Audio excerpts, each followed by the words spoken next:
Buenas. Hola, buen día. ¿Me Buen día, escuchan? doctor. Hola, Fabián. Buen día. Guillermo, Buen buenos día, ¿cómo días. están todos? ¿Cómo andás, querido? Bien, bien.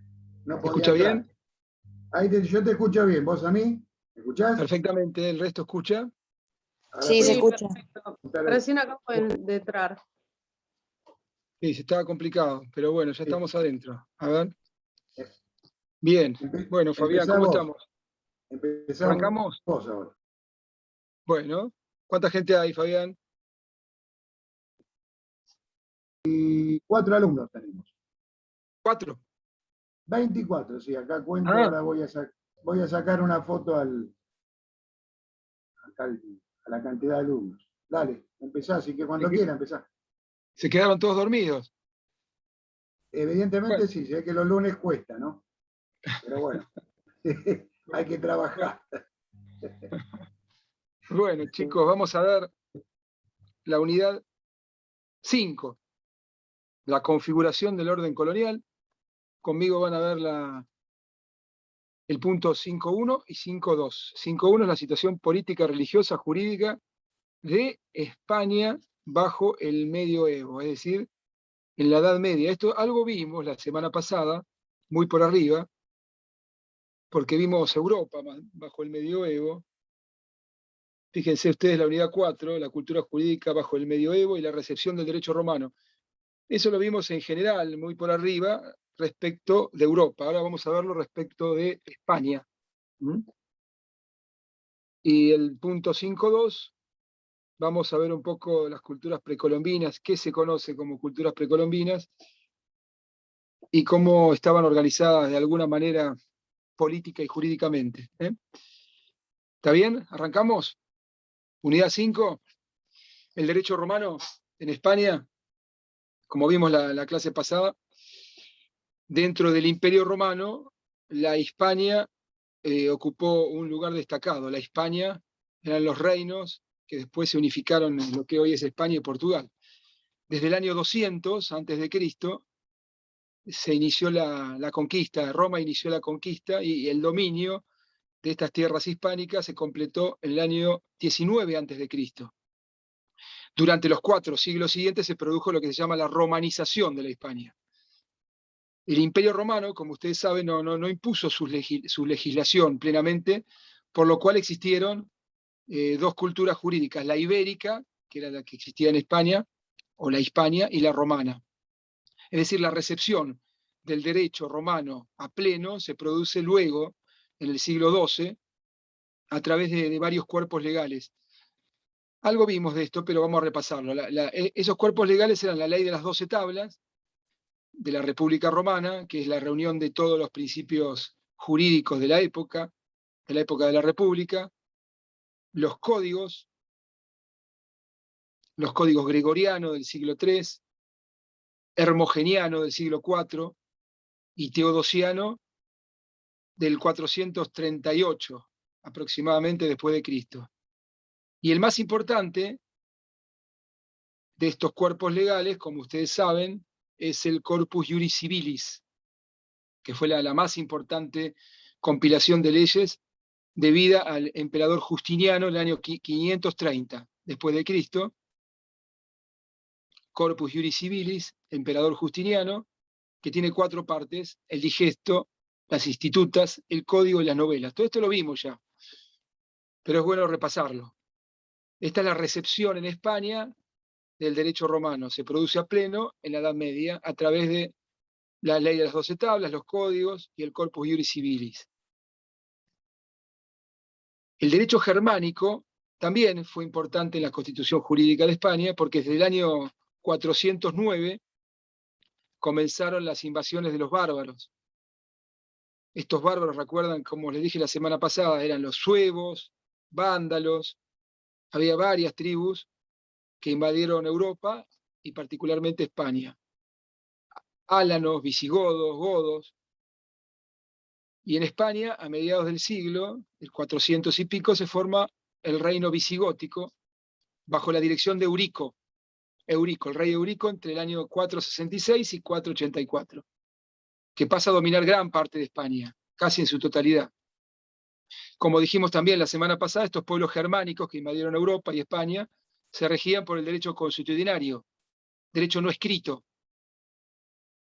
Pero al tomar contacto con la civilización romana en Europa, de alguna manera se dejaron influenciar por estas culturas y estos conceptos jurídicos romanos.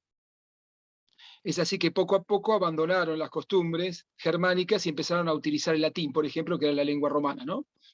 Eurico redactó leyes escritas, pasaron del modelo consuetudinario al modelo escrito. Eurico redactó leyes escritas según el modelo romano.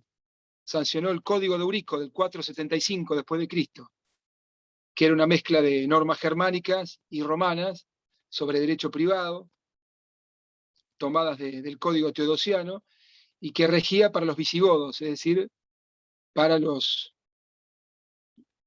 pueblos estos germánicos.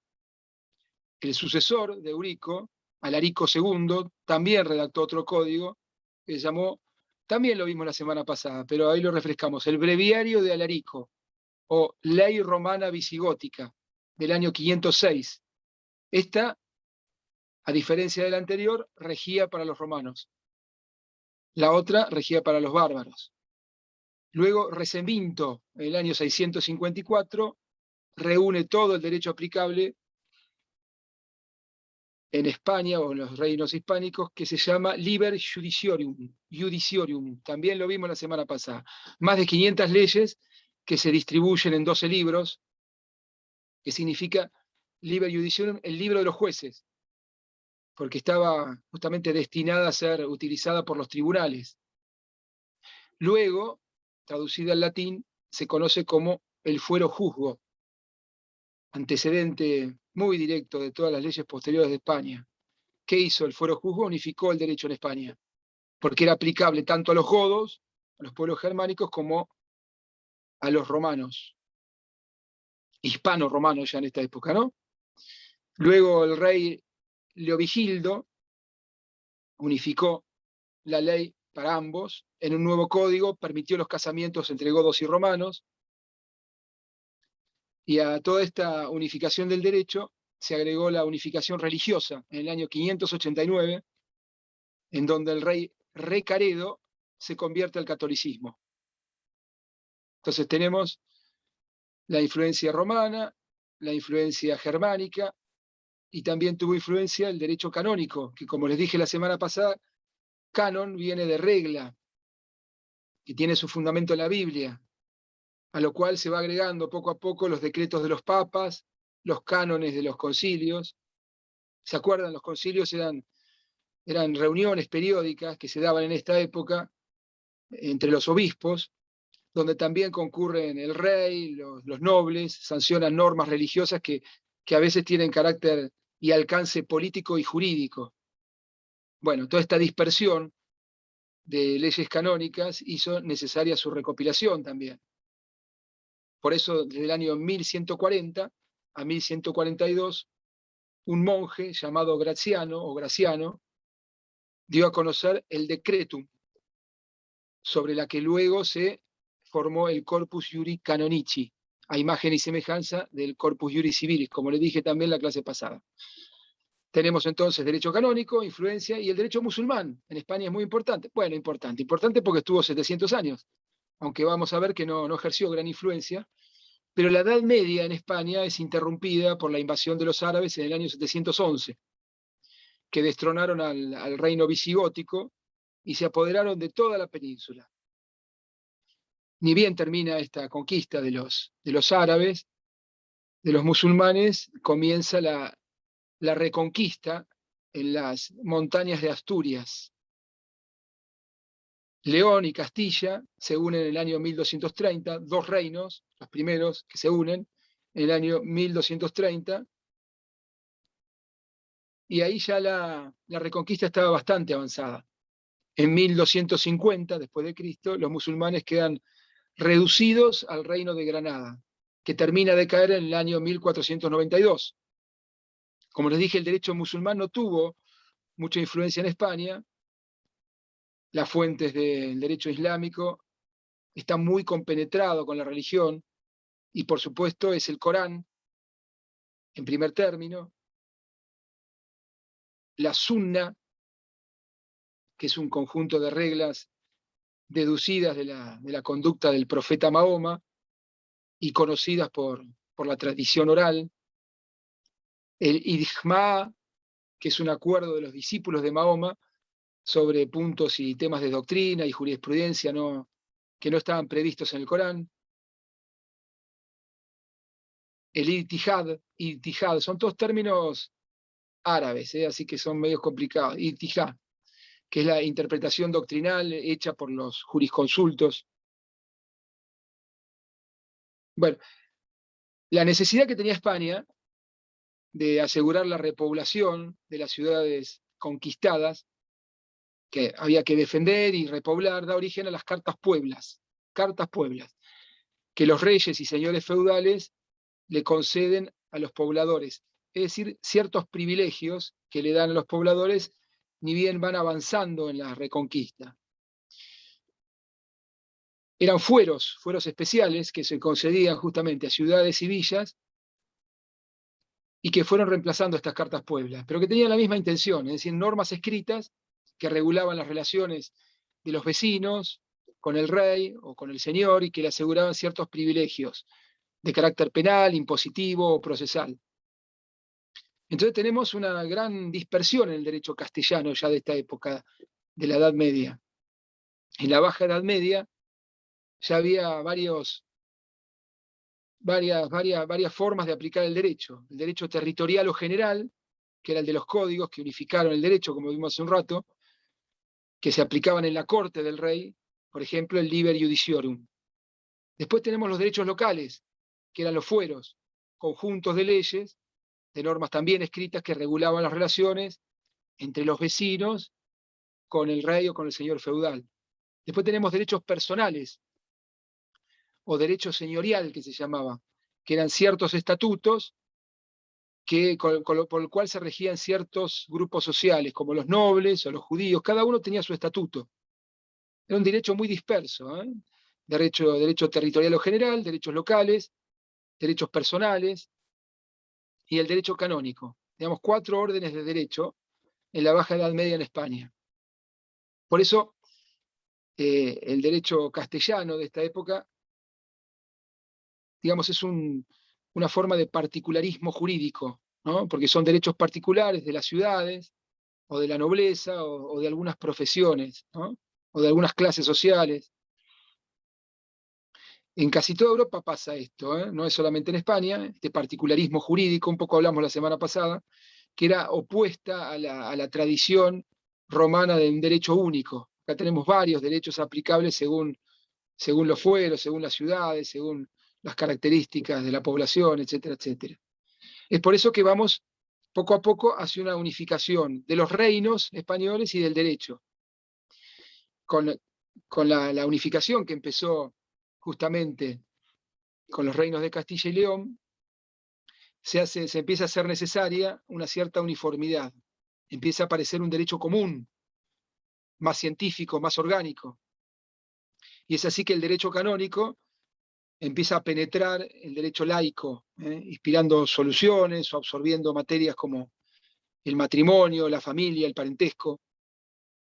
Este derecho canónico, ya lo dijimos recién, está formado por la Biblia, los decretos de los papas, los cánones de los concilios, y se fue recopilando poco a poco estas fuentes y esta doctrina a través del Decretum del año 1142. El derecho canónico tuvo influencia sobre todo el sistema jurídico y sobre todo por su prédica de una nueva moral, ¿no? Entonces tuvo influencia en la reglamentación del matrimonio, en la organización de la vida familiar, en la protección de los más humildes, en la decencia de las costumbres, en la moderación de las penas, en la represión de la usura, también como lo vimos la semana pasada. Y a nivel gubernamental de derecho público, en la moderación y prudencia que tiene que tener un gobierno cuando administra los bienes de todos, ¿no?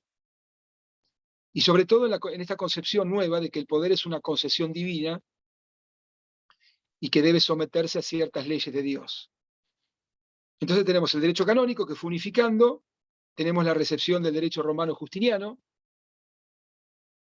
que digamos, esta recepción no se dio solamente en España a partir del siglo XII, sino que se dio en toda Europa. Arrancó muy fuerte en Italia a través de las escuelas de derecho que surgieron justamente en la península itálica para estudiar este corpus iuris civilis. Entre las escuelas de derecho, la más importante fue la de Bolonia, que luego se empezaron a difundir en toda Europa. ¿Se acuerdan ustedes que hablamos la semana pasada de la escuela de los glosadores? Estos glosadores que comentaban las leyes y las doctrinas romanas y que tuvieron como resultado una elaboración jurídica que fueron las sumas, que eran verdaderos tratados de derecho. Luego estas escuelas de derecho, primero la de Bolonia, después se fueron creando en toda España, en Valencia, Salamanca, Valladolid. Hacia el año 1200, 1200 y pico, empezaron, digamos, una forma a copiar estas escuelas de derecho donde se glosaba y se enseñaba derecho y se elaboraba jurídicamente el derecho, ¿no? Entonces empezaron justamente a difundirse el derecho romano justiniano y el canónico, y empezaron a ser conocidas en toda Europa a través de lo que se llamó el derecho común, que era supletorio de todos estos derechos particulares, el derecho del particularismo jurídico que hablamos recién, ¿no? Del derecho de las clases, de los fueros y demás. Bueno, acá el derecho, tanto el derecho canónico como el derecho del derecho romano justiniano, empezaron a crear un derecho común, supletorio de estos derechos particulares. Es decir, se empezó a formar una nueva ciencia del derecho que pasó de las universidades a la práctica de los tribunales. Entonces, retomemos. Desde la unión de León y Castilla, la política real de España se orientó a uniformar justamente el localismo jurídico y la diversidad, empezó a unificarlo. Luego vino Fernando III en el año 1241, que hizo traducir los códigos visigóticos y lo llamó el fuero juzgo, como vimos hace un rato, para ser aplicado como fuero a las ciudades reconquistadas. Luego Alfonso X hizo redactar el fuero real en 1255, y él y sus sucesores les dieron a varias poblaciones para unificar los derechos locales. La más importante de obra legislativa fue el Código de las 7 Partidas, este es muy famoso, de Alfonso el Sabio en 1260. Es una verdadera enciclopedia de todo el sistema jurídico. Estaba dividido en 7 partes o partidas que justamente unifican el derecho romano y el derecho canónico, que tiene normas, fundamentos filosóficos, preceptos religiosos, morales, políticos. Las 7 partidas se dividen en 7 partes. La primera, fuentes del derecho y del derecho eclesiástico. La segunda, la constitución política y militar del Reino de España. La tercera, que trata de los procedimientos judiciales. El derecho de familia es el 4.º libro. Los contratos, el 5.º. El 6.º trata sobre la sucesión. Y el 7.º sobre el régimen penal. Las leyes partidas de Alfonso el Sabio, leyes o partidas de Alfonso el Sabio, fueron la más importante, porque fueron traducidas a un montón de idiomas, e influyó en todo el desarrollo jurídico europeo posterior. En nuestro país influyó en el derecho procesal y el civil, y fue una fuente muy importante del Código de Vélez Arfiel. Entonces tenemos que en España se produjo una lucha que duró muchos años entre el derecho común, este derecho más científico y técnico, y los derechos locales, de carácter tradicional, que eran los aceptados por los pueblos. Al mismo tiempo, los reyes comienzan a legislar, a tratar de unificar y a legislar con las cortes del reino, y la legislación real fue haciéndose cada vez más abundante, muy minuciosa. En el año 1484, los reyes católicos se encargaron de hacer una recopilación de leyes y ordenanzas vigentes,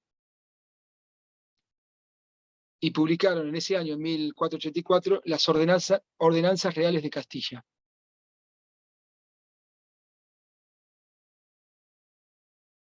A finales de la Edad Media, que es donde estamos transitando, Castilla era el único país de Europa que tenía un derecho casi totalmente escrito. Había pasado el derecho constitucionario a un derecho casi en su totalidad escrito, a través de todas estas recopilaciones, ¿no?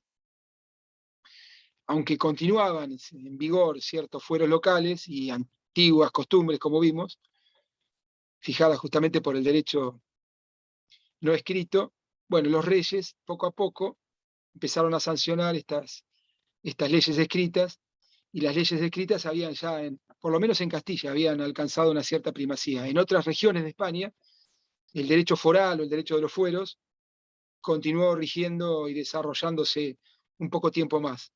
No tenían esta profusión de leyes y esta unificación como en Castilla, por ejemplo en Navarra, Aragón y Cataluña.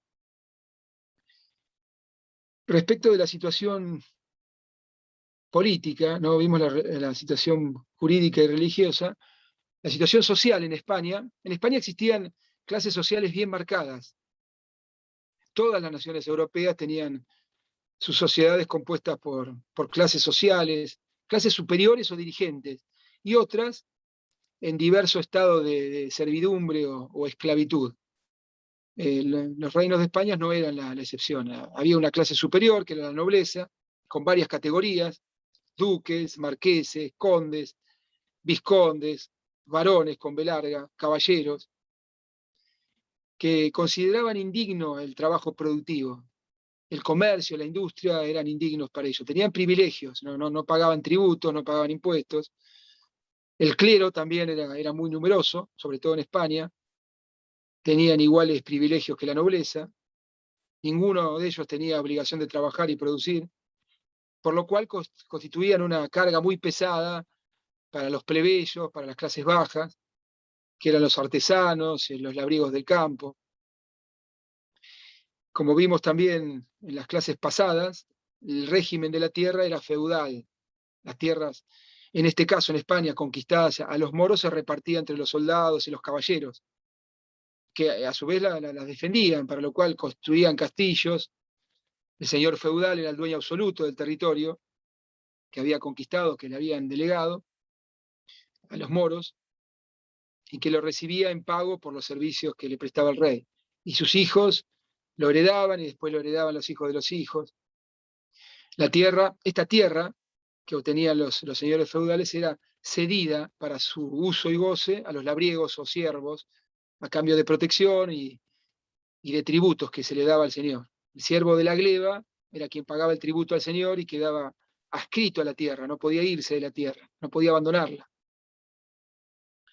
Respecto del comercio, como les dije, las transacciones comerciales eran de mercado cerrado, solo abarcaban un horizonte muy, muy chico, muy corto, no había transporte, no había seguridad, los caminos eran inseguros, las monedas, los pesos y medidas eran locales, por los cuales no había un intercambio lejano.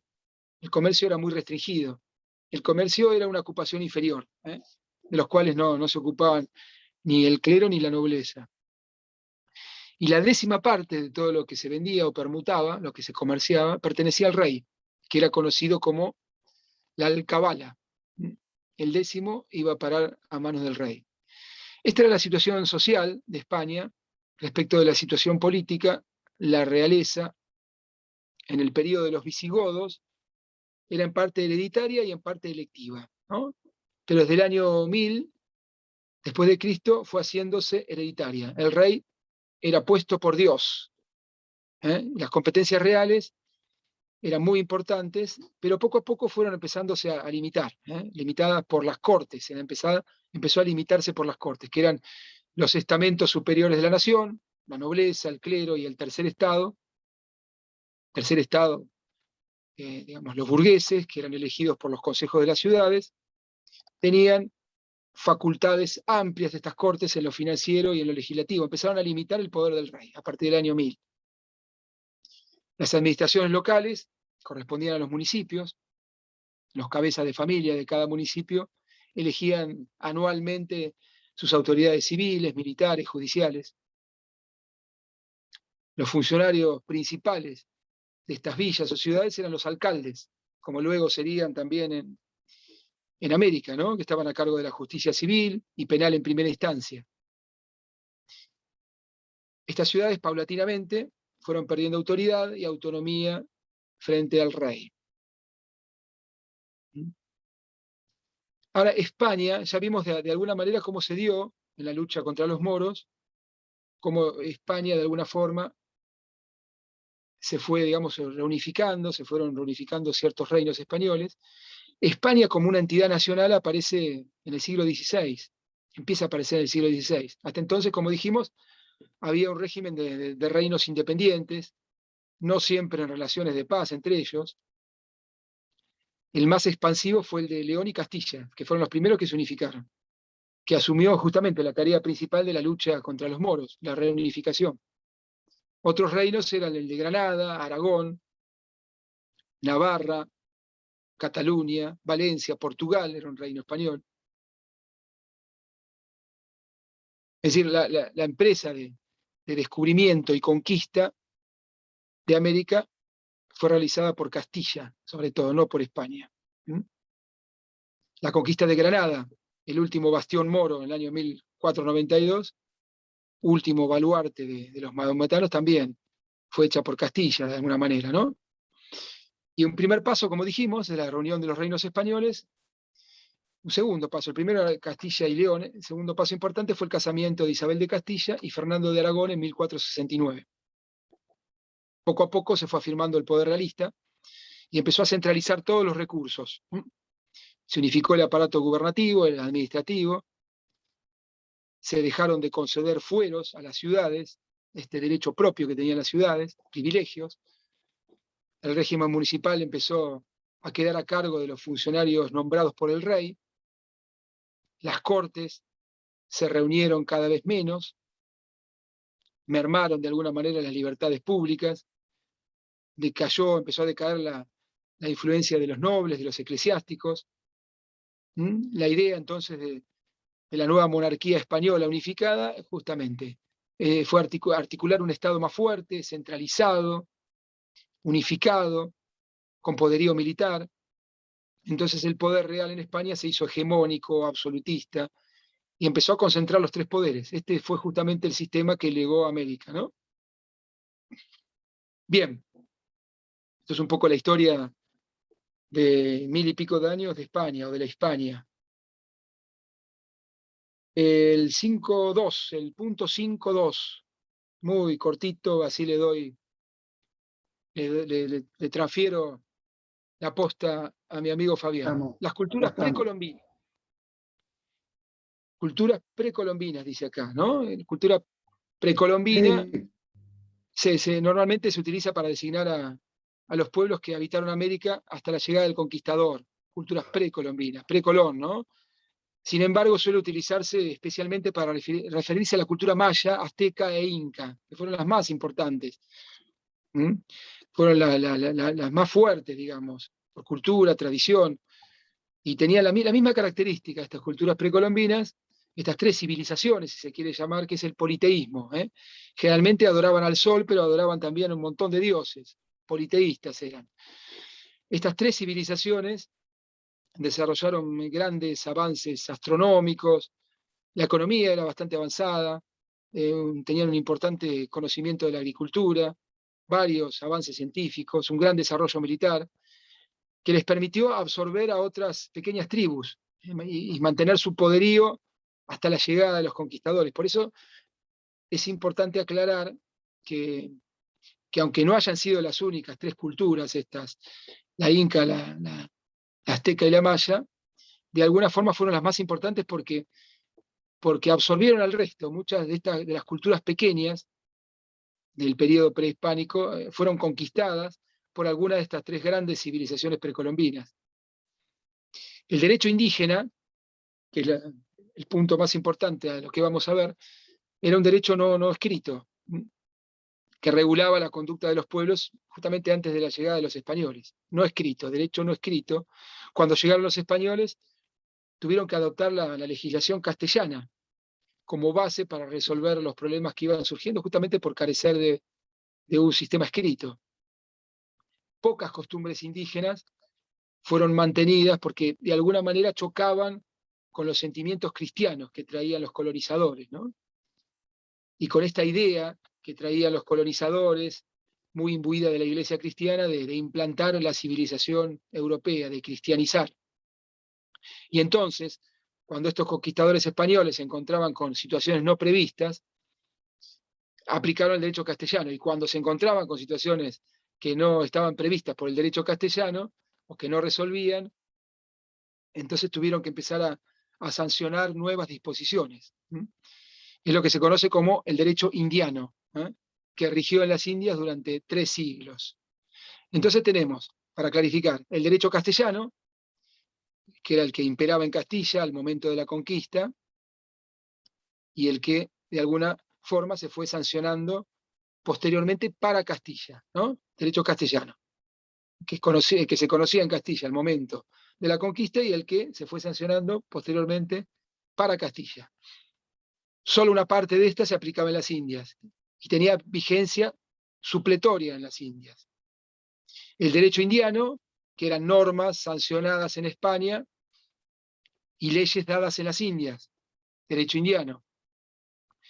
Y el indígena era el que regía en las Indias antes de la conquista, que, como dijimos recién, era un derecho esencialmente no escrito. Eran órdenes emanadas de autoridades políticas o religiosas en las Indias, y costumbres. Tenemos estos 3 órdenes de derecho. La configuración política es otro de los puntos, la configuración política precolombina y posterior, ¿no?, a la colonización. En general, tenemos que tener en cuenta que la colonización española en general no abolió el sistema político y económico de estas 3 grandes civilizaciones, que eran la inca, la maya y la azteca. Estos sistemas precolombinos, de alguna manera, sobrevivieron después de la colonización y fueron inspirando algunas soluciones de la legislación indiana. Pero las instituciones indígenas, de naturaleza económica y política, fueron de alguna manera utilizadas, adaptándolas para que sirvieran a la administración hispana, ¿no? Es decir, no todo el derecho fue rechazado por los colonizadores, pero no siempre fue posible mantener ese derecho porque, como vimos recién, chocaba de alguna manera con las costumbres y los preceptos cristianos, y con la necesidad que traían los españoles de imponer una cierta disciplina social. Entonces, se destruyeron algunas costumbres que eran contrarias justamente a esos fines de evangelización y de disciplina social. Se eliminaron algunas creencias, prácticas paganas, formas del régimen matrimonial, pero subsistieron el cacicazgo, la propiedad colectiva de la tierra, la mita. Los caciques seguían siendo los jefes de la tribu, se mantuvo su autoridad, se les reconoció, los españoles reconocieron una cierta potestad y jurisdicción para actuar en causas leves, civiles y penales, se les dio educación mejor a los hijos de los caciques, se los eximió de pagar tributos, servicios personales. En algunos casos fueron nombrados corregidores y alcaldes por parte de los españoles. Se respetó, como les dije, la sucesión del cacicazgo. Y hubo un par de instituciones que continuaron en la época de la colonización, por ejemplo, el Ayllu, con Y, Ayllu, que era un régimen de socialización de la tierra. Este régimen, que era inca, que era de propiedad colectiva de la tierra, impuesto como un régimen agrario en el imperio inca, en base al parentesco y a la religión, sobrevivió en la legislación de las Indias.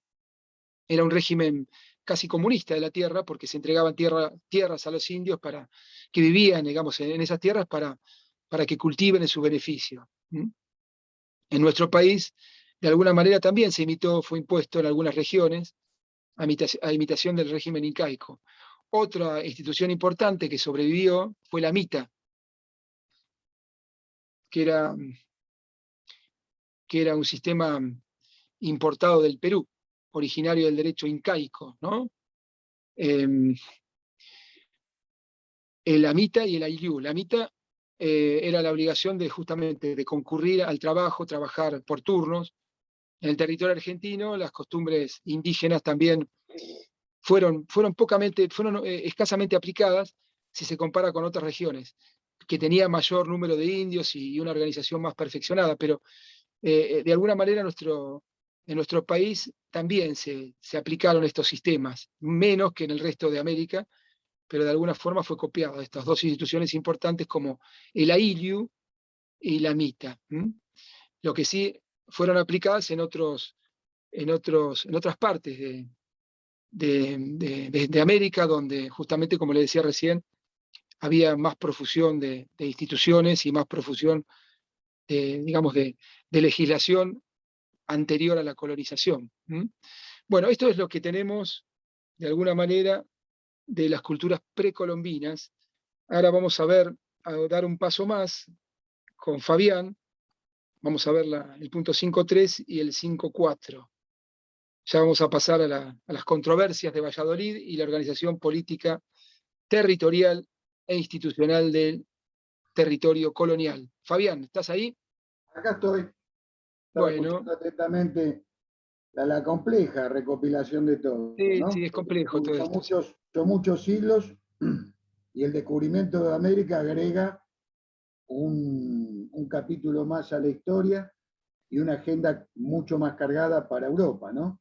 En cuanto al derecho de conquista y a la posesión de las tierras.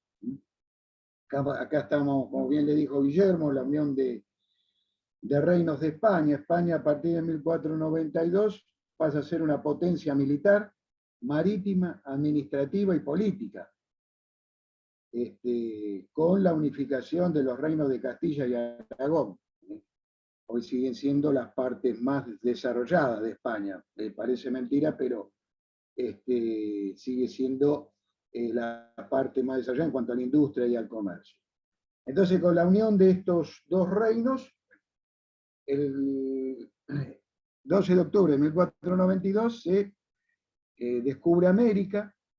Ya los portugueses navegaban en la circunvalación de las costas de África, lo que es el África del lado de la costa del Atlántico, buscando nuevas tierras en las Indias, casualmente, hasta Extremo Oriente pudieron llegar. Les hago este resumen para que tengan una idea que ya estaban, se había desarrollado la navegación por fuera del mar Mediterráneo, para entrar en el tema.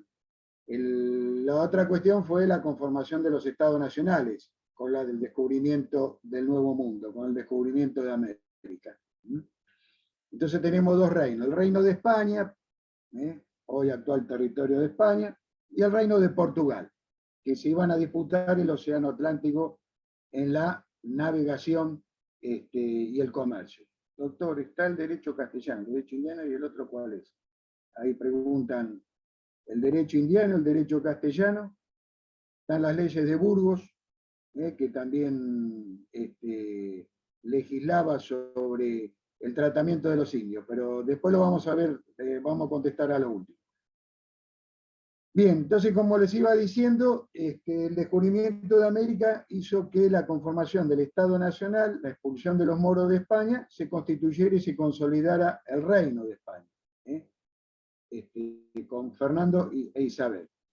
Ahora bien, cuando el hombre europeo llega al Nuevo Mundo, el Nuevo Mundo digo América, se produce una confrontación. Esta América, este continente americano no descubierta por los europeos y descubierta en forma casual por Cristóbal Colón como el primer adelantado, dio por casualidad que en vez de ir hacia el sur por el Océano Atlántico, se dirigió hacia el oeste, pensando que acortaba el camino hacia las Indias. Por eso se llamó indios. Se llamó indios a todo el mundo, se le llamó indios, desde el punto de vista europeo. Mal llamado. Los pueblos originarios, como acostumbramos ahora a decirlo, o las comunidades indígenas y aborígenes, ya habían poblado este territorio más o menos unos 8.000, 10.000, 12.000 años antes de Cristo, o sea, no vamos a ahondar en el tema, ya que hubo una confrontación, un choque de civilizaciones entre el hombre europeo y el hombre americano, por decirlo de alguna manera, el hombre indígena, el aborigen americano. Y esto se dio en las Antillas, hoy actual territorio de Haití, Santo Domingo, Cuba, y después en la parte continental en México, para que tengan idea. El primer choque de esos viajes de Colón, y ahí después de Américo Vespucio, una vez muerto Cristóbal Colón, dio ese choque de civilizaciones que dio lugar a lo que el programa les menciona, la controversia de Valladolid. Valladolid. Si ustedes ven el punto 5.3, van siguiendo, punteando el programa. Esta controversia tiene,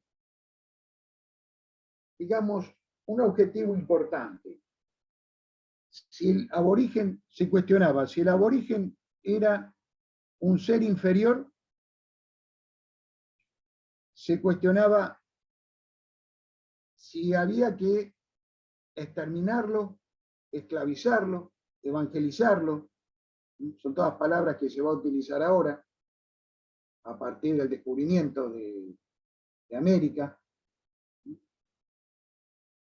Se va a hablar en esta controversia de Valladolid, se va a hablar de canibalismo, de ley natural, de guerra justa y de sacrificios humanos. ¿Existían sacrificios humanos de parte de los aborígenes? Sí, se decía que sí. Existían sacrificios humanos. Los aztecas, por ejemplo, que eran politeístas, bien le dijo el profesor Castelo, creían en muchos dioses, hoy actual territorio de México, estoy hablando, ¿no?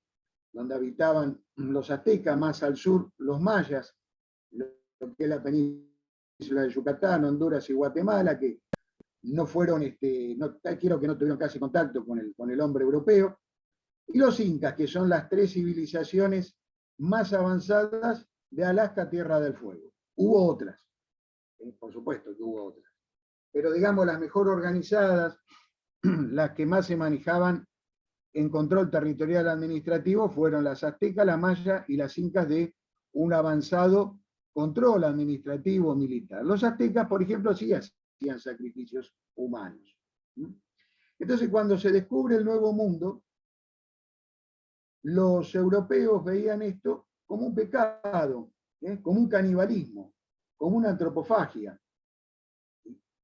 Los veían como seres inferiores, por el cual se justificaba esclavizarlos y exterminarlos, en caso de no querer evangelizarse hacia el cristianismo, convertirse hacia el cristianismo, en esta empresa conquistadora por el hombre español.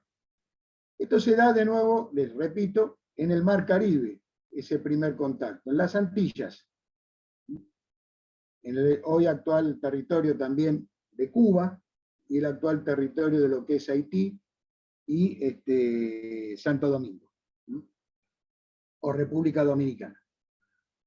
Entonces, el territorio de islas hubo un enfrentamiento. En 1511, ya estamos 4.492, 1511, un obispo, Montesinos, va a poner la voz en alerta de la forma que se estaban tratando a los aborígenes, el maltrato estoy hablando, ¿no? Y va a denunciar esto al continente europeo, a España, propiamente dicho, a los reyes católicos. Eran reyes católicos.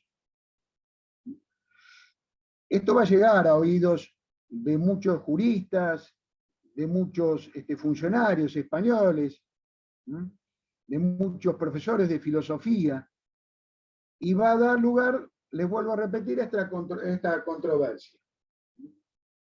Por un lado estaban quienes eran proclives al exterminio del indígena y esclavizarlo, un tal Juan Ginés Sepúlveda, que era podríamos decir, un docente, profesor, jurista, dominicos. No nos olvidemos que las empresas evangelizadoras o la empresa conquistadora, los obispos y curas o clérigos que venían eran de la orden de los dominicos, esa orden mendicante creadas en el siglo XIII por una corriente de la Iglesia Católica. No vamos a andar en estos criterios. Los dominicos eran muy dogmáticos a la Iglesia, al cristianismo, y por lo tanto cuando vinieron al Nuevo Mundo querían convertir a estas comunidades indígenas al cristianismo. Entonces había una corriente en el seno de la Iglesia que estaba dividida, por un lado, y de los conquistadores, por supuesto también. Por un lado decían que estos hombres eran salvajes, no eran proclives a la vagancia, a la bebida, al no trabajo, por lo tanto había que someterlos por la fuerza, si era posible.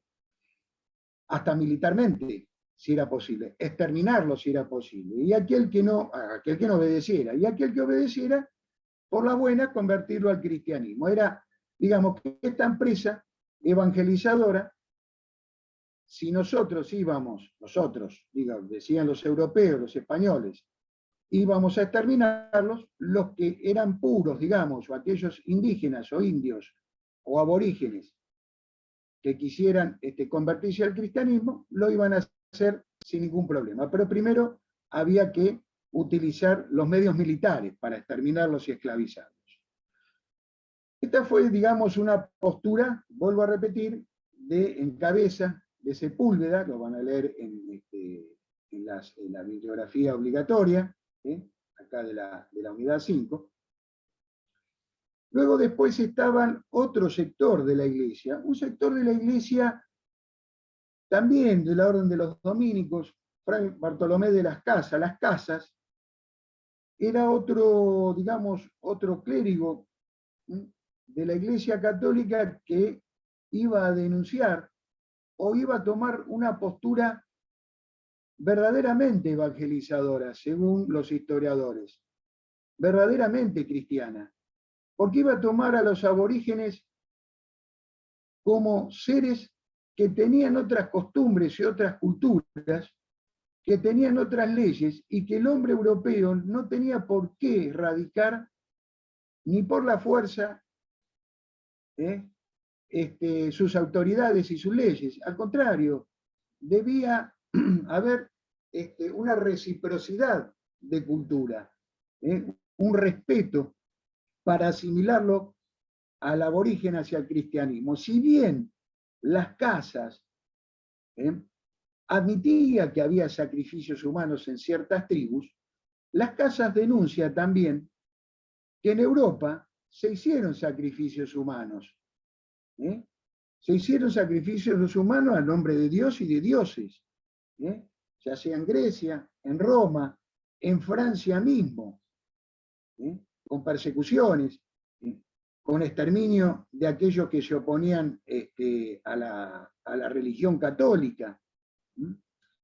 Entonces, las casas decían que filosóficamente aquella tribu o aquella comunidad indígena que ofrecía sacrificio de animales o sacrificios humanos, iban a ser mucho más racionales que lo que no lo hacían, porque iban a tener mucha devoción por sus, digamos, costumbres, por su legislación. Como bien les dijo Guillermo, no era un derecho escrito el aborigen, era un derecho del carácter de costumbre, consuetudinario, es decir, que se iban pasando de una generación en generación. Nosotros hemos hablado un poquito en el antiguo derecho romano, la costumbre y la legislación escrita.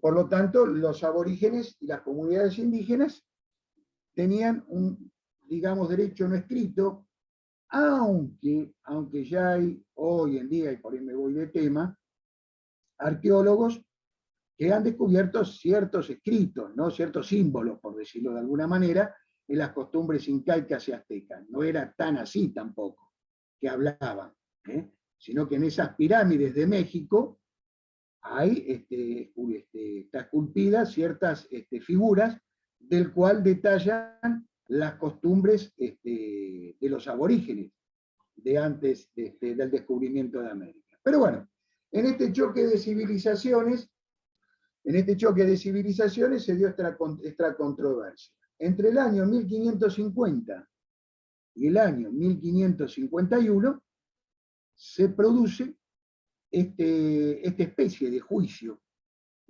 de alegato a favor y en contra de cómo se deben evangelizar o convertir los indígenas al cristianismo. ¿Cómo había que llevar el derecho a la conquista? ¿Qué responsabilidad tenían los reyes? Después, bueno, los virreyes, los adelantados. El primer adelantado fue Cristóbal Colón. Y ahora vamos a ver qué es el título de adelantado. Entonces, lo que les quiero decir es que en estas controversias están dos voces. La división en el seno de la Iglesia Católica, por un lado Sepúlveda, y por otro lado las casas, vuelvo a repetir, proclive a un entendimiento con el ser humano, bajo una ley universal. Entender esas costumbres, asimilar esas costumbres, era entender al semejante. Si bien, vuelvo a repetir, las casas no había dejado de reconocer los sacrificios humanos, también denuncia los sacrificios humanos que había hecho el hombre europeo, ni hablar de las cruzadas. Pero bueno, esto es un poquito la discusión, en síntesis, lo que vaya aclaración, ¿no? Hoy en día las comunidades indígenas están protestando por su suelo y su tierra. No es que estamos hablando de bueyes perdidos. Hay movimientos feministas indígenas que hoy en día están reclamando una igualdad en el derecho del trabajo y en el trato, no discriminatorio. Esto está pasando de Perú a México, hoy en día, pleno siglo XXI. Por eso no estamos hablando de bueyes perdidos, que esto se terminó. Parece que sí. Pero bueno, en esa división, y volviendo en esa época, en Valladolid, 1550, 1551, se unen juristas, teólogos, filósofos, clérigos, para discutir, y funcionarios, para discutir la forma de llevar a cabo el derecho de conquista. A partir del descubrimiento de América, los papas emiten bulas papales, lo van a ver en muchos libros de historia. Las bulas eran títulos jurídicos de carácter público que determinaba la posesión de las tierras, ya sea para el Reino de España o para el Reino de Portugal, que en ese momento eran dos potencias marítimas. En ese momento eran dos potencias marítimas. A partir del Tratado de Tordesillas, se establece que 370 leguas al oeste de las Islas Azores, de las Islas de Cabo Verde, se iba a trazar un paralelo de norte a sur. Calculen que una legua marina son 5.550 metros, más o menos. Pero bueno, para que tengan una idea, no lo van a preguntar, pero para tener una idea que es una legua marina. Está la milla marina también. Pero bueno, a lo que voy es a esto. 370 leguas hacia el oeste le correspondían, a partir de ese paralelo de norte a sur, le correspondía la posesión de las tierras a los reinos, al reino de España, y hacia el este al reino de Portugal, que hoy divide el actual territorio del Brasil. Si ustedes ven en cualquier mapa de la conquista de América, van a ver ese tratado de Tordesillas del año 1494, 2 años después del descubrimiento de América. Entonces las bulas papales iban a otorgar títulos, eran títulos jurídicos públicos, ante terceros, ante otras potencias, de cual se tenían que respetar. Otras potencias, digo otras potencias en el sentido de Europa, ¿no? El papado en ese momento estaba muy vinculado con España y Portugal. Después, bueno, con Francia, después se separa Inglaterra. Pero para darles una idea de lo que pasó a partir de 1492. Entonces tenemos la discusión de Valladolid, los derechos de conquista, los argumentos utilizados en esta división de la Iglesia Católica, no se lo olviden, los principales cabecillas de estos argumentos, tampoco se lo olviden, quiénes son: Sepúlveda por un lado, que quería utilizar hasta la fuerza militar, el exterminio, la esclavitud, prácticamente el maltrato, y por el otro lado, las casas, otro dominico, también profesor, docente, teólogo, filósofo, se podría decir. Ahora bien, en el programa también le pregunta a Francisco de Vitoria, digamos, otro clérigo de España, docente de Salamanca. En ese momento se estudiaba todo en relación al cristianismo, a la Iglesia Católica, que va a desarrollar lo que les pregunta ahí el programa, el derecho de gentes. Digamos que este pensador de aquella época iba a dar hincapié o el inicio de lo que fue el derecho internacional público o el derecho de gentes. El derecho internacional público y el derecho natural. Este ilustre de la Universidad de Salamanca decía que tanto el Estado como la sociedad pertenecían al derecho natural. Y que, por supuesto, la cosmovisión del hombre de aquella época, y que el mundo o la humanidad debía buscar el bien común. Todos debían buscar el bien común.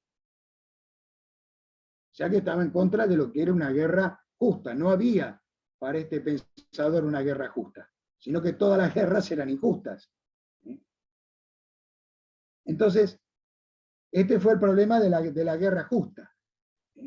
Él decía que había que establecer con los pueblos indígenas del Nuevo Mundo un intercambio liberal, un intercambio de costumbres en la relación política y en la relación económica,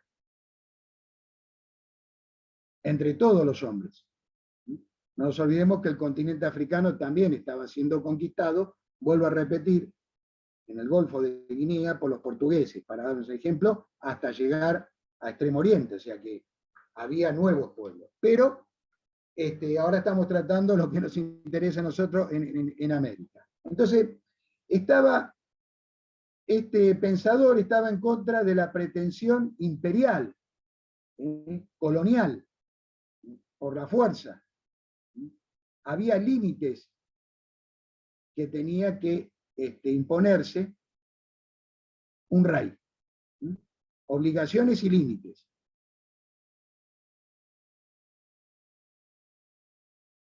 Si bien este hombre, Francisco de Vitoria, estaba de acuerdo con la monarquía, porque no nos olvidemos que en aquel momento surgen los estados nacionales, como le explicamos la clase pasada, el absolutismo monárquico. Se centralizaba todo el poder en los reyes. En los reyes. Pero estos reyes tenían sus obligaciones, que se debían autoimponerse, limitarse. ¿Por qué? Porque la autoridad al monarca en aquel momento estaba dada por Dios.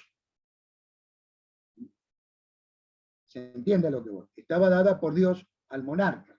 Por lo tanto, tenía sus límites. Había leyes del hombre y leyes divinas.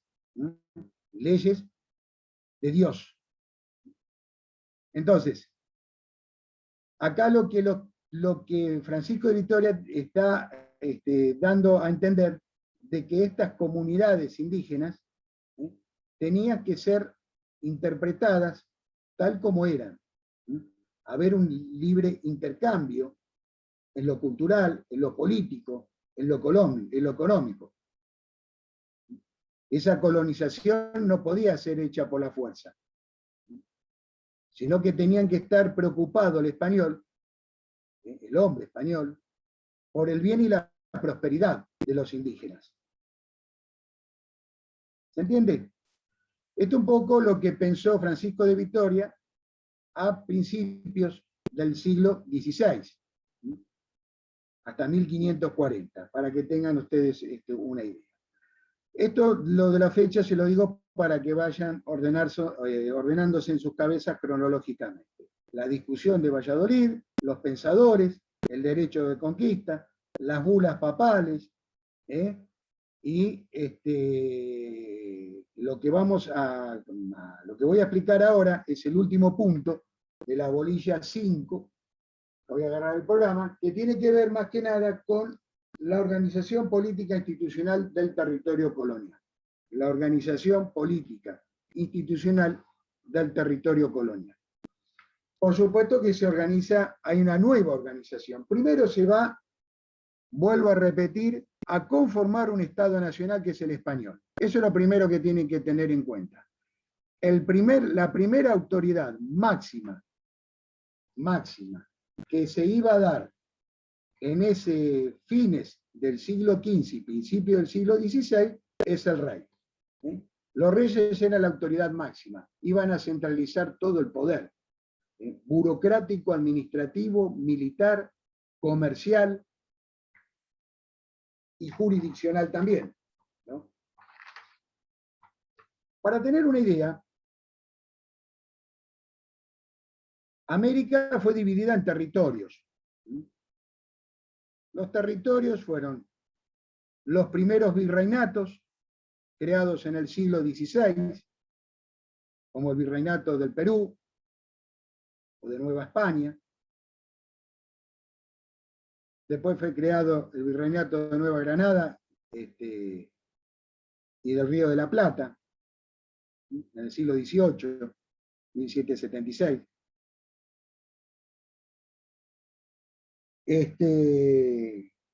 Fueron creados también capitanías generales y gobernaciones. Capitanías generales, como la Capitanía de Chile, y gobernaciones.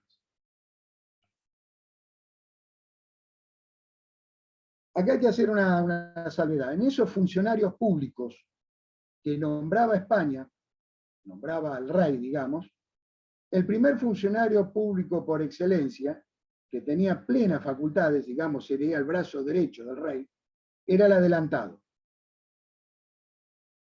El adelantado en las tierras, el conquistador.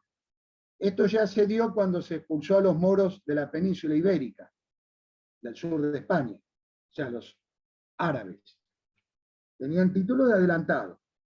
Eran jefes de expediciones y jefes militares. Cuando Cristóbal Colón llega acá fue el primer adelantado, después hubo otros adelantados. El título de adelantado era una contratación que tenía el monarca, o el rey, con este adelantado, de que todas las tierras que iba conquistando, iba tomando posesión, lo iba a hacer en nombre del rey, por supuesto. ¿Qué se le daba al rey? Más que nada la posesión de la tierra y las rentas y los frutos.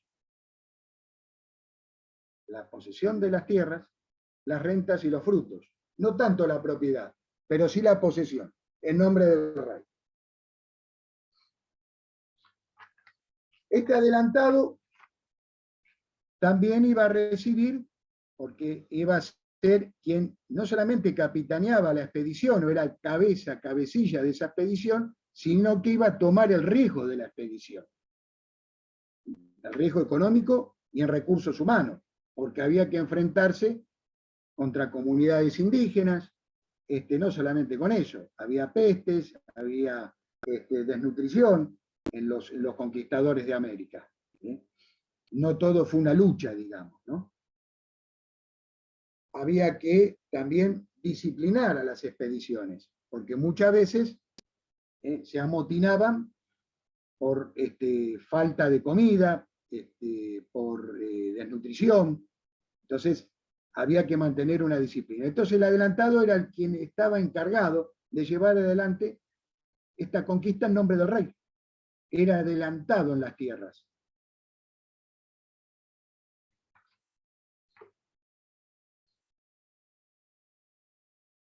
Cuando se descubre América, se va a crear, por un lado de los funcionarios que después vamos a seguir, se va a crear ciertos organismos en tierra española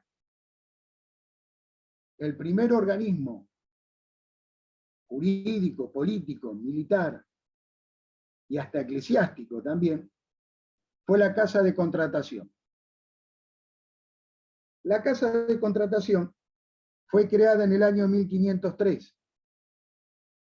y tenía la función de controlar el comercio. Estaba en Sevilla, hoy es un archivo, junto con el Consejo de Indias, pero en ese sur de España, la Casa de Contratación va a ser el primer organismo que va a administrar el Nuevo Mundo, que va a administrar América, en nombre de los reyes de España. Y en nombre del cristianismo, porque había que evangelizar.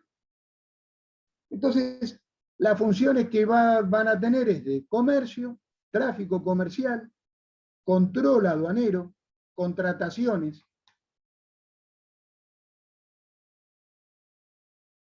sanción hacia el contrabando. Era, digamos, un monopolio entre España y el Nuevo Mundo. Se castigaba muy fuerte el contrabando que hicieran los españoles en América, que después lo vamos a ver más adelante, con otras potencias europeas. Esta Casa de Contratación va a ser reemplazada en agosto de 1524 por el Consejo de Indias. El Consejo de Indias va a durar hasta el año 1812, 2 años después de la Revolución de Mayo. Porque la caída del colonialismo español no se dio de un día para otro, tardó siglos. Tardó siglos. El Consejo de Indias va a tener también una función, digamos, parecida a la Casa de Contratación, quizás un poco más ampliada. Estaba compuesta por un presidente, 5 consejeros y un fiscal. Por un presidente, 5 consejeros y un fiscal. Y tenía diversas funciones, tenía funciones militares, funciones eclesiásticas también. Dirimía conflictos también cuando había conflictos con valga la redundancia, con las comunidades indígenas. Tenía funciones judiciales también. Había 2 funciones judiciales que eran de cabal importancia en ese Consejo de Indias. Era el juicio de residencia,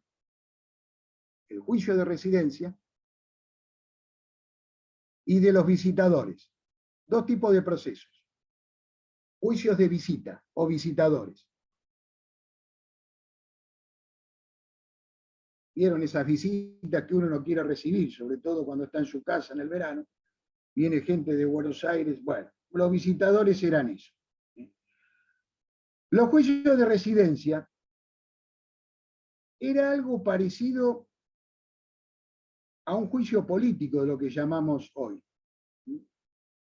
El juez residenciador iba a evaluar el buen desempeño de cualquier funcionario español en América, si cumplió bien sus funciones. Pero una vez finalizado el mandato. Una vez finalizado el mandato, era una especie de rendición de cuentas. No nos olvidemos que, ahora lo vamos a ver, el virrey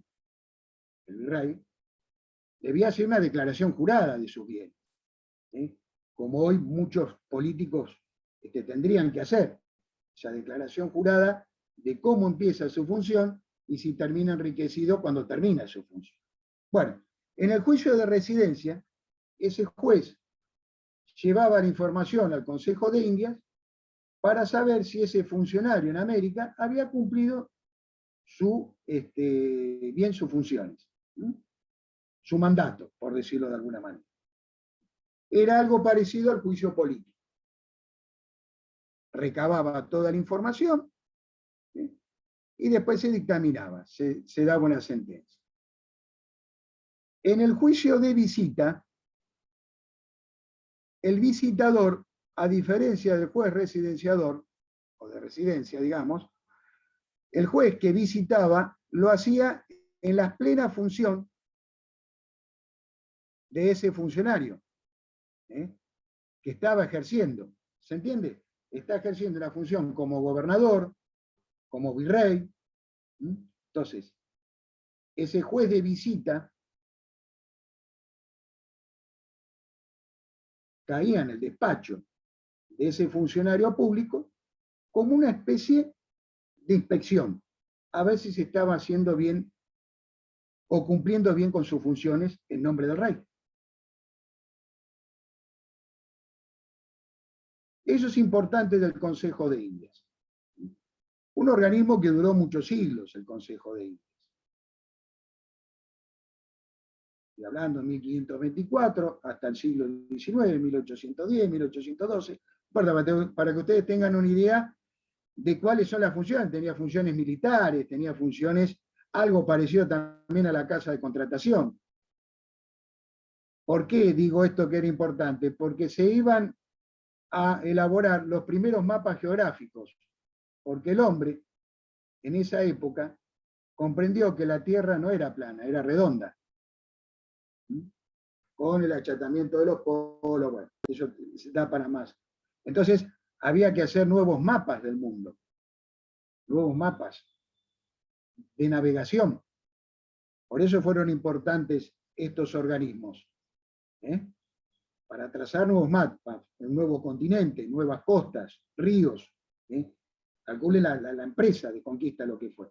Había que elaborar esos mapas geográficos y esas cartas de navegación. Entonces, en el Consejo de Indias, bueno, digamos, fue otro organismo de vital importancia en el continente europeo, digamos, en España. Por otro lado, estaban las reales audiencias. La Real Audiencia era el organismo judicial, o el máximo organismo judicial, que recibía en apelación las causas o problemas del gobierno. También asesoraban a los virreyes.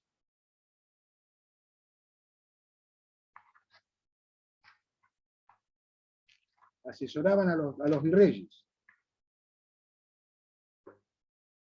Tenía facultades también civiles y militares.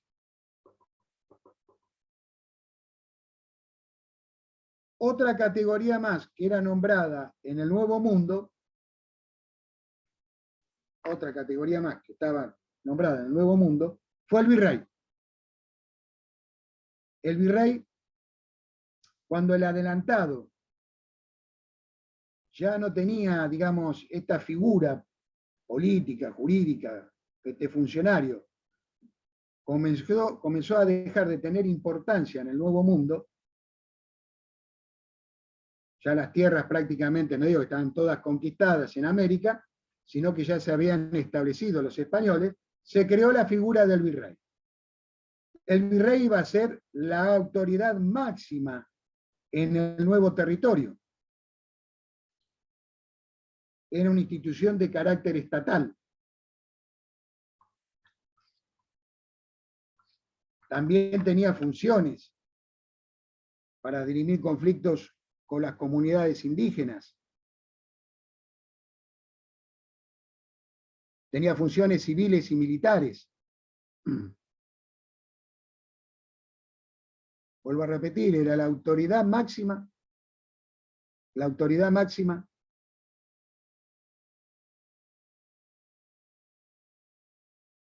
en el Nuevo Mundo.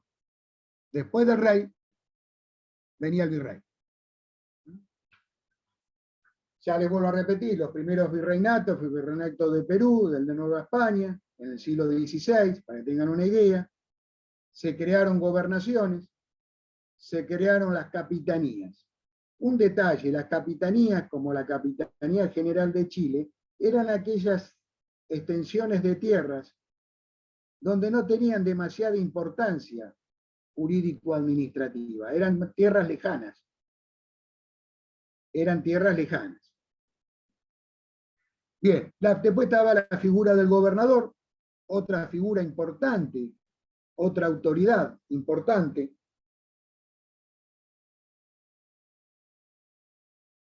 La duración de este funcionario va a ser de 5 años. y de 3 años si eran personas establecidas en América.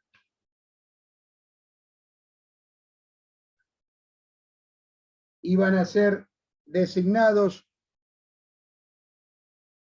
por el Consejo de Indias y por el rey, los gobernadores.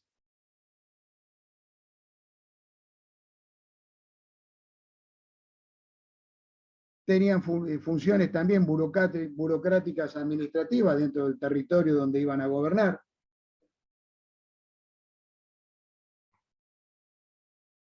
Los gobernadores presidían otra institución que ya vamos a ver, que era el Cabildo. Los gobernadores comenzaron, por decirlo de alguna manera, a decaer su figura a partir del año 1782, cuando fueron reemplazados por las intendencias. Digamos, una institución de origen francés. Entonces tenemos 4 o 5 figuras. Los funcionarios eran, primero los adelantados fueron reemplazados por los virreyes, digamos, el rey, gobernadores, capitanes generales, las capitanías, y después teníamos los organismos que primero estuvieron establecidos en España. Les vuelvo a repetir, Casa de Contratación y después Consejo de Indias. Consejo de Indias, con los 2 juicios que yo les mencioné. Ahora bien, en América se creó una institución de vital importancia que fueron los cabildos. Cabildo o ayuntamiento, que significa, en término español, los ayuntamientos en España, significa reunión de gentes. Reunión de gentes. Donde iban a discutir toda la parte política, económica y militar. Los cabildos fueron de vital importancia en la América española. En la América española. Los cabildos estaban compuestos por alcaldes de primer y segundo voto, por escribanos, por abogados, por procuradores,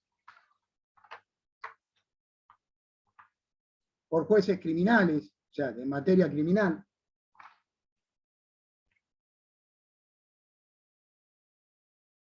por regidores,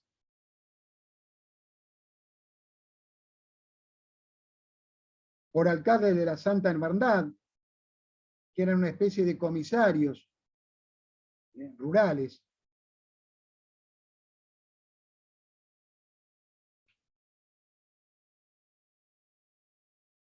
Y tenía funciones diversas. Las funciones que podían cumplir los cabildos eran varias. Por un lado, de justicia. Por otro lado, en materia económica, de peso y medida. ¿Medida qué? Peso y medida de productos agrícolas, como el trigo.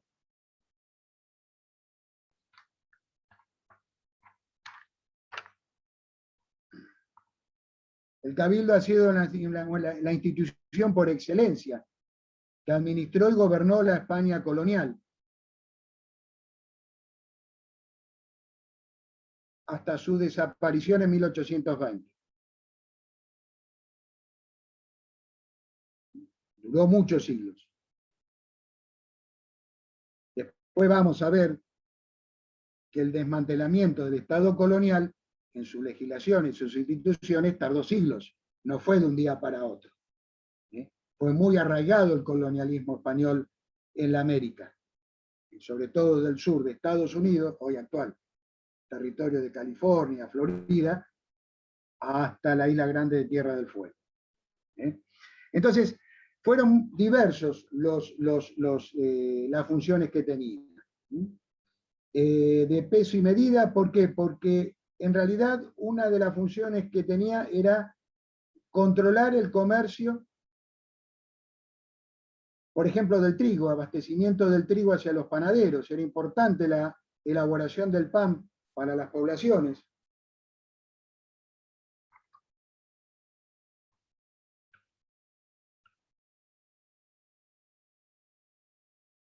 No se podía vender el trigo fuera de ese cabildo, se consideraba contrabando. Es decir, que abastecía de granos. Era como un acopiador el cabildo. Por eso controlaba los pesos de todo lo que producían los agricultores.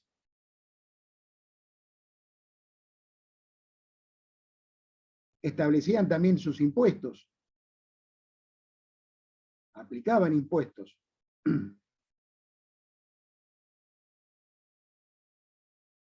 Administraban justicia. En lo civil y en lo penal.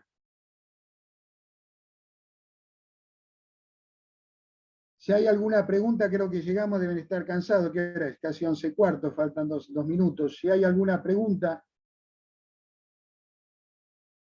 que tengan que hacer, están todos calladitos, no hay ningún problema.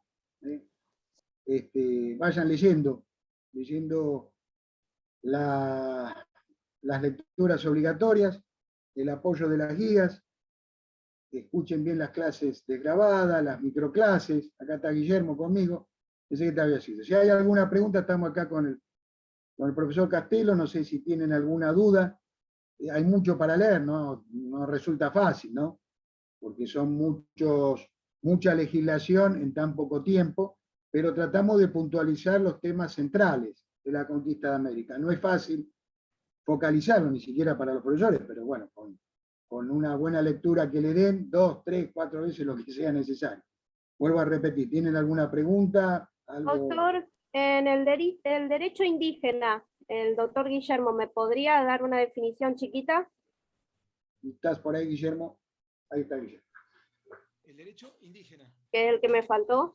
No, el que regía en las Indias antes de la conquista. Se escucha bajito, Guillermo. Sí, fíjate. está muy bajito. Era el que regía en las Indias antes de la conquista. Como dijimos, era esencialmente no escrito, eran órdenes emanadas de autoridades, de costumbres. Ese es, digamos, a diferencia del indiano y del castellano. El indígena era el que regía para los indios, digamos, para los mal llamados indios, ¿no? Ahí está. Gracias, doctor. No. Era antes de la llegada de los españoles. Ahí está. Gracias. Justo acá tengo una pregunta por acá. Sí, alguien me preguntó sobre las lecturas obligatorias, entran todas en el parcial. Lecturas obligatorias. La palabra lo dice, no hay que esquivar a eso. Algunas serán más fáciles, otras más difíciles de leer, pero todas las lecturas obligatorias que da la cátedra, valga la redundancia, son obligatorias para el parcial. Después están las microclases, las guías de estudio para apoyo, algún PowerPoint por ahí dando vueltas. Y bueno, y después están las plenarias de los días miércoles. Cualquier cosa o duda le preguntan a la titular. Todas las que están subidas al campus son, sí, todas las que están subidas al campus. Al campus de estudio. No queda otra, estudiar. Bueno, muchas gracias. Gracias a ustedes, chicos. Nos vemos el próximo lunes. Chao, Chao, Guillermo. doctor.